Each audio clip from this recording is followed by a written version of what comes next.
That's yeah, but you clearly see, not funny the enough, case. I can look at what you've done, and I can see somebody who is abhorrent and despicable and actually evil. Actually, the stuff when you target someone's widow as she grieves and Once tries again, to I protect disagree her with the two word children. targeting. No, no, I no. think I'm talking about me. I'm talking about me personally. My view of what you've done.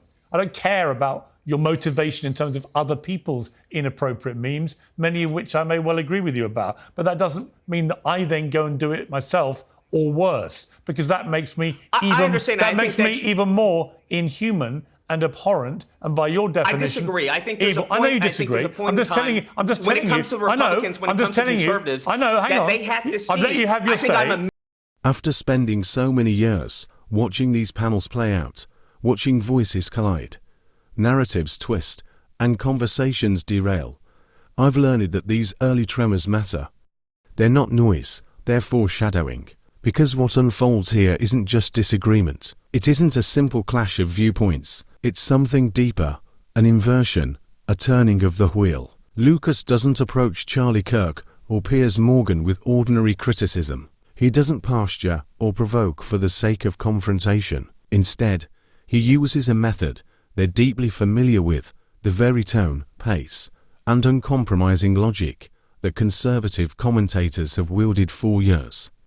And when you witness that shift, you can almost feel the energy in the room tighten. You can feel the unease forming before anyone even speaks. You can sense the defensive posture setting in, because this isn't merely a conversation, it's a pressure test, one where the rules they built are suddenly being applied to them. And accountability becomes something they can no longer direct outward. And here's the truth most people miss. When fairness only feels fair while you're holding the microphone, it was never fairness at all. It was leverage, and the moment that leverage slips, the scramble for exceptions begins. Before we go any deeper, tell me in the comments where you're watching from. I genuinely love seeing how far this community reaches, and if you believe in truth, accountability, and a more thoughtful political dialogue, make sure you hit subscribe. Let's build something meaningful together. Titled Charlie Kirk versus Bullet. Can one bullet to the neck outsmart one conservative? Well, that was a short watch. Number 2 is a mocked-up promotion poster called Kirk and Twerk at Neck of the Woods and hashtagged both Charlie Kirk and his widow. And the third was an image of a sunrise titled God Works in Mysterious Ways with the hashtag Charlie Kirk killing and praying hands as an emoji. And you're laughing as I show these. Why do you find this funny? Well, let me just say that I actually am a big advocate for dark humor. And I happen to have gotten a bit of a taste of that over the last, I don't know, maybe decade or so when it came to the right and their memes of George Floyd, happy birthday being sober for 5 years. When they came to their memes of Breonna Taylor, when it came to their memes of Trayvon Martin, the Trayvon challenge, right? When it came to their memes of Tamir Rice. So I don't know what the issue is. I think I'm engaging in the freedom of speech that the right has been advocating for these last 10 years and mocking and making light of Black death, something that Charlie Kirk himself did time and time again. As a matter of fact, I would argue that if Charlie Kirk, instead of focusing his time on Black culture and Black on Black crime, if he had spent a modicum of his time focusing on the white youth, that perhaps he would still be with us today. Are you pleased he's dead? No, absolutely not. So how did you feel about his murder? But I don't think. How did you feel about his murder? How do I feel about his murder? Yeah. Well, I think a quote by a great author sums up the sentiment of millions of Americans around the world, and that is some cause happiness wherever they go, others when they go. And I think that's a sentiment that is palpable amongst many Americans around the world due to the hate and vitriol and bile that Charlie Kirk sowed. So I think there was a pastor just to be clear, unless I misheard you, then you are happy he died. No, I don't think as far as happiness is an emotion that you literally just read me a quote which implies you're happy. You talked about some people's death bring happiness. The purpose of the quote was to say that there are some people who have caused harm and death and turmoil to other groups of people, such as Charlie Kirk, whether it's black people, whether it's, trans people. No, I heard the quote. The list but just to be goes on. clear, you said that the quote ends in that their death brings happiness, but you've denied that you were happy. But when you tell me a quote I like don't disagree. When you tell me a quote like that, are... I presume from that quote you're implying that actually you are happy he died because he deserved it. He had it coming. No, not at all. I don't think those are ever words that I've ever mentioned verbatim ever. I think there is a sentiment that when someone who lives their life in evil and wickedness, according to the scripture, the power of life and death is in your tongue. And the hate and the vile and the venom that he spewed, I don't know what to tell you. As the scripture says, as he professed, you live by the sword, you die by the sword. I think his focus should have been on a community that, clearly is in problem. That I find it interesting that there's more scrutiny on people who may make memes that they've done of George Floyd and other black victims than on the white male youth that did this tragedy, as some would call it. Why would you be offended about the memes to people like George Floyd, which I found contemptible at the time, if they're the same ones that you're talking about? Why would you profess to be offended by those if you're quite happy to do the same kind of thing yourself? I think the point that I'm making by the means that I'm putting out, which clearly has caused outrage and triggering, I find it a bit hypocritical that the people for years who said fuck your feelings are now overwhelmed with feelings at the moment. But the point that I was making was to point out the hypocrisy that the right has on a variety and myriad of issues, as we just saw with Pam Bondi on the freedom of speech. I think the issue is that they have scapegoated people like Pam Bondi for what is the crime of Donald Trump. The same thing they did with Anthony Fauci. We saw this when it came to the Second Amendment. They banned bump stock ban. They had a bump stock ban under Donald Trump while they were fear-mongering about Biden take away your guns. But as we saw, there was no outrage, there was no protest, and we come to find out that it was unconstitutional. So I think this hypocrisy is ubiquitous within the right, and I think my memes expose that hypocrisy. And what about your own personal humanity? I mean, hashtagging his widow in a mocked-up promotion poster of Kirk and Twerk at Neck of the Woods. How do you justify targeting... hang on. How do you justify targeting his widow? I think that's a bit disingenuous to use such hyperbolic language as targeting. I think it's more of a strategic plan of attack to get the message out to more people. When we saw Erica Kirk, she had a moment to speak for unity within the country, left and right, and she chose to fundraise. She then chose to use the scripture and talk, very nicely of her, past husband. And I understand that. But by that same token, there are people who were absolutely harmed by the rhetoric that Charlie Kirk put out. And that rhetoric actually codified in many cases in many states. So I think it's abhorrent and actually perverse to expect people who are harmed by his rhetoric, harmed by someone who had anti-black, anyone who wasn't white and Christian in his perspective. I think it's perverse to try and criticize those people or try and make them seem as if they're the bad guys when that's but you see, funny enough, I can look at what you've done and I can see somebody who is abhorrent and despicable and actually evil. Actually, the stuff when you target someone's widow as she grieves and tries to protect her two children. I disagree with the word targeting. I'm talking about me personally, my view of what you've done. I don't care about your motivation in terms of other people's inappropriate memes, many of which I may well agree with you about. But that doesn't mean that I then go and do it myself or worse, because that makes me even more inhuman and abhorrent, and by your definition, I disagree. I think there's evil. I know you disagree. I'm just telling you. When it comes to Republicans, when it comes to conservatives, I know. Hang on. They have to see. I've let you have your say. I think I'm a mirror. I've let you have your what say. They have shown. I'll let you have your say. And if they don't like what they see, telling you, they should actually detour fine. I'm using your own justification to tell you what I think of you and what you've done. All right? That's my free speech at work. Let me bring in Gillian Michaels. Agree. I mean, Gillian, look. I saw Brian there nodding to some of what he was hearing there, not all, to be clear, but nodding to some of it about the hypocrisy which Lucas claims he is exposing with this stuff. What is your view of what he's said?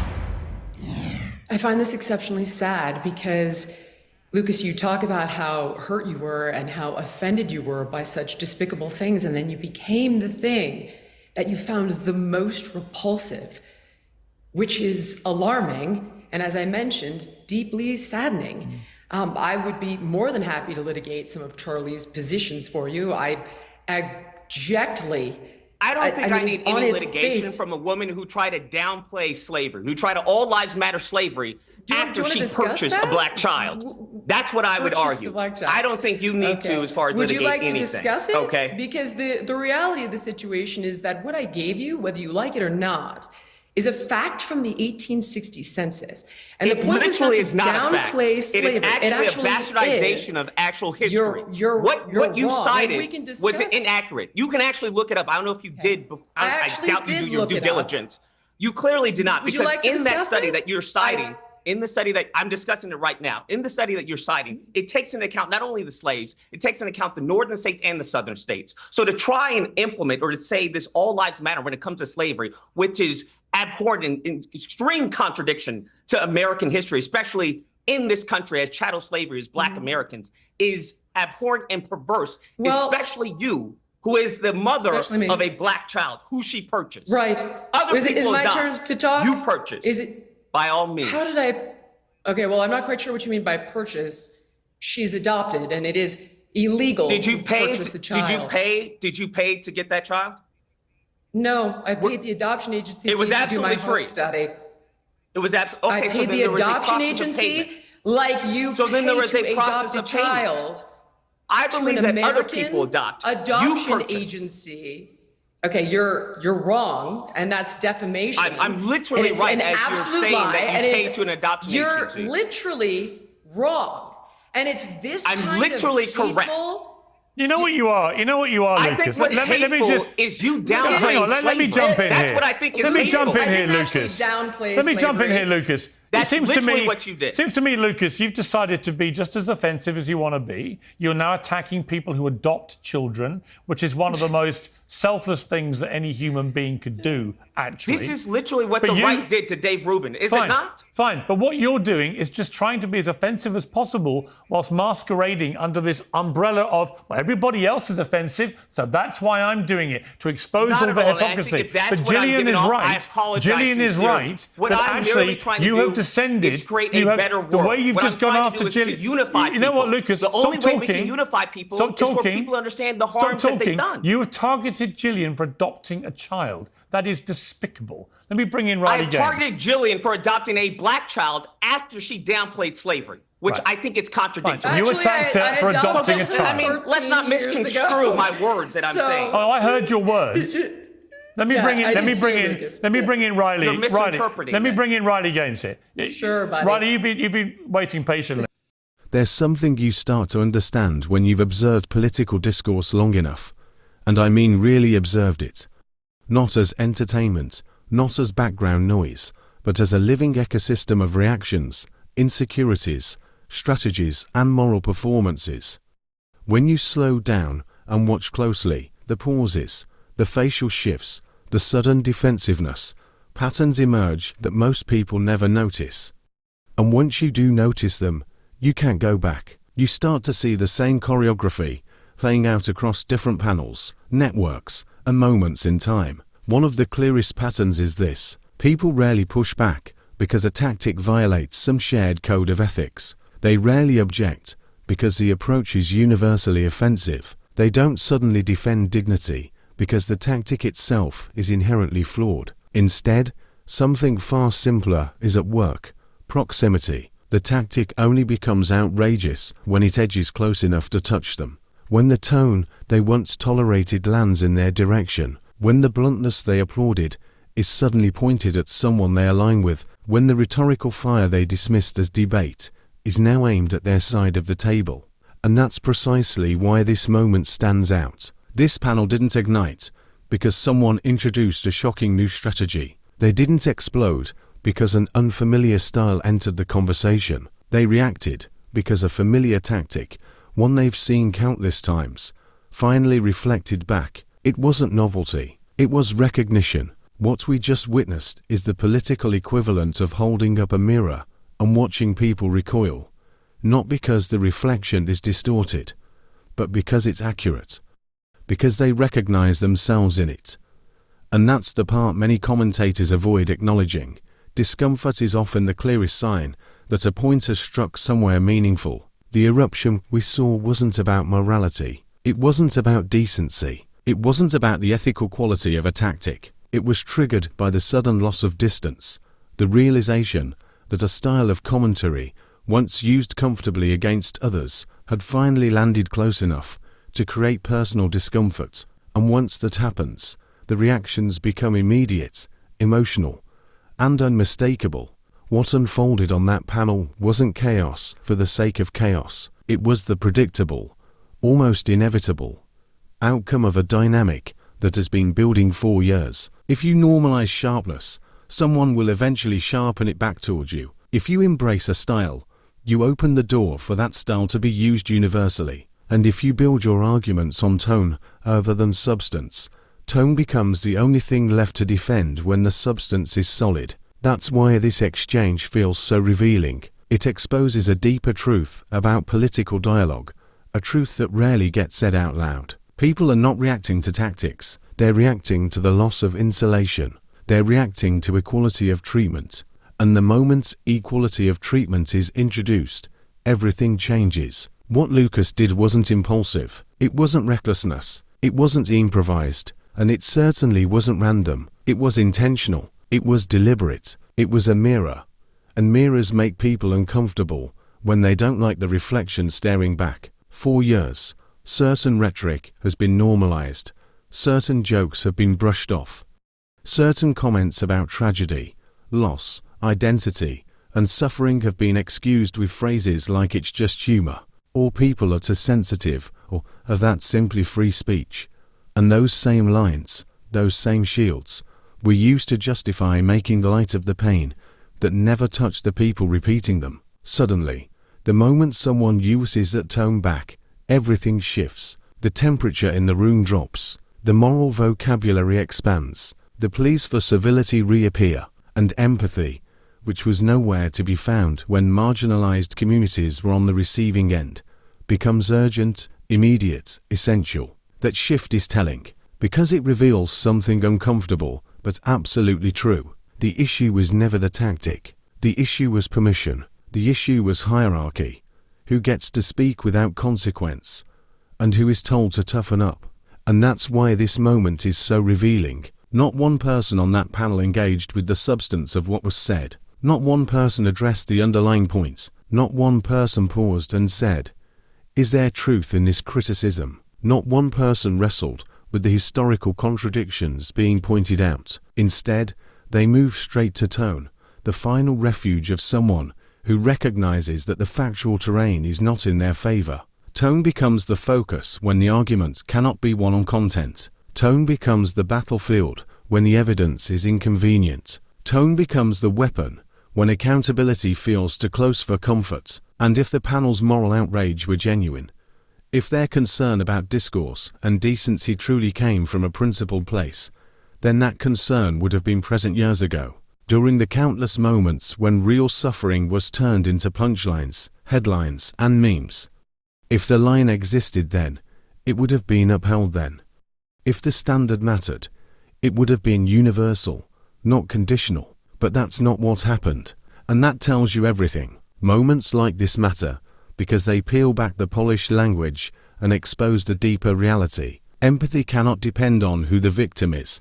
Accountability cannot depend on who holds the microphone. Consistency cannot depend on who benefits from the exception. Integrity cannot depend on whether the critique feels comfortable. Because when someone mirrors your own behavior back to you, the reaction you have says more about your values than any speech, slogan, or political position ever could. And here's what this moment illuminated with absolute clarity. Some people only recognize harm when they are finally close enough to feel it. Some only value restraint when they are the ones being criticized. Some only call for civility when the language stops serving their advantage. It's not cruelty to reveal that contradiction. It's clarity. It's not vindictive to reflect a pattern back to the people who created it. It's accountability. It's not harsh to point out that standards must apply universally, as they aren't standards at all. It's honesty, the kind of honesty democracy requires to function, because when political discourse becomes lopsided, when one side demands empathy while refusing to offer it, when one side demands decorum while rewarding aggression, when one side insists on civility only after years of dismissing it, then the imbalance becomes a form of power, and power never enjoys being confronted with its own reflection. But that confrontation is necessary, not to humiliate anyone, not to escalate conflict, not to get even, but to break a cycle where one group's suffering is minimized while another group's discomfort is treated as a national crisis. That's why this exchange matters. It exposes that empathy shouldn't be selective. It shows that dignity shouldn't be conditional. It reveals that moral standards must remain consistent even when the mirror is pointed back toward us. Because at the end of the day, the world operates on a simple truth, one that crosses politics, crosses culture, crosses ideology. What you project into the world eventually returns to you. The tone you normalize eventually becomes the tone you're forced to confront. The standards you impose eventually become the standards you must meet. And the energy you put into public life eventually circles back. This time, that circle closed. This time, the mirror didn't blink. This time, the reckoning didn't miss. And whether people admit it or not, moments like these change the landscape. Because they reveal what was always there, hidden beneath the surface, waiting to be acknowledged. This time, the reflection was unavoidable. This time, the standard applied universally. And this time, it reached the very people who never expected to see themselves on the receiving end. The reckoning didn't just arrive, it arrived right on time, and it arrived exactly where it needed to land.